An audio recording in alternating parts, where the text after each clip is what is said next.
A man stood before a court of 500. They offered him a choice. Leave Athens, stop teaching, live.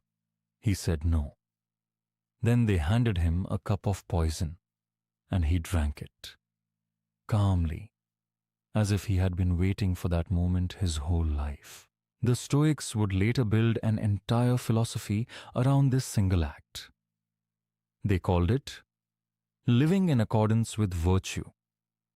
The idea that the quality of a life is not measured by how long it lasts, but by whether it stays true to itself. Socrates did not invent this principle. He became it. He walked it all the way to the end, cup in hand, the hemlock still warm. Here is what the history tells us.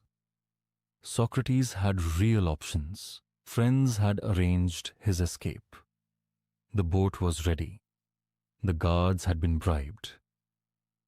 All he had to do was walk out of the prison cell and disappear into the night.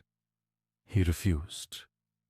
Not because he was tired of living, not because he had given up, but because he had spent his entire life arguing that the soul matters more than the body, that justice cannot be abandoned when it becomes inconvenient, that a person who runs from their principles has already lost the only thing worth keeping.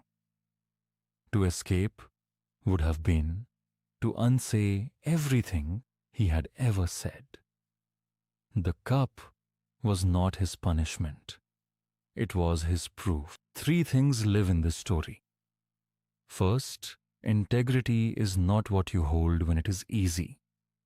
It is what you hold when the cost becomes real. Second, Socrates understood something the Bhagavad Gita also teaches, that we are not the body. The body ends. What we do with our time inside it does not. Third, there is a kind of freedom that looks, from the outside, like defeat. He died in a cell.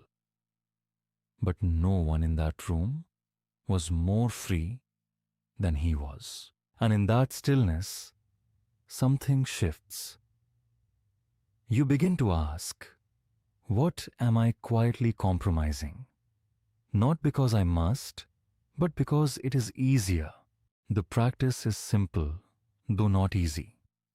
Once today, notice a moment where you are about to bend. Not from wisdom, but from fear of discomfort. Pause. Ask, what would I do if I were not afraid of the cost? You do not have to drink any cup. You only have to be honest about what you are holding.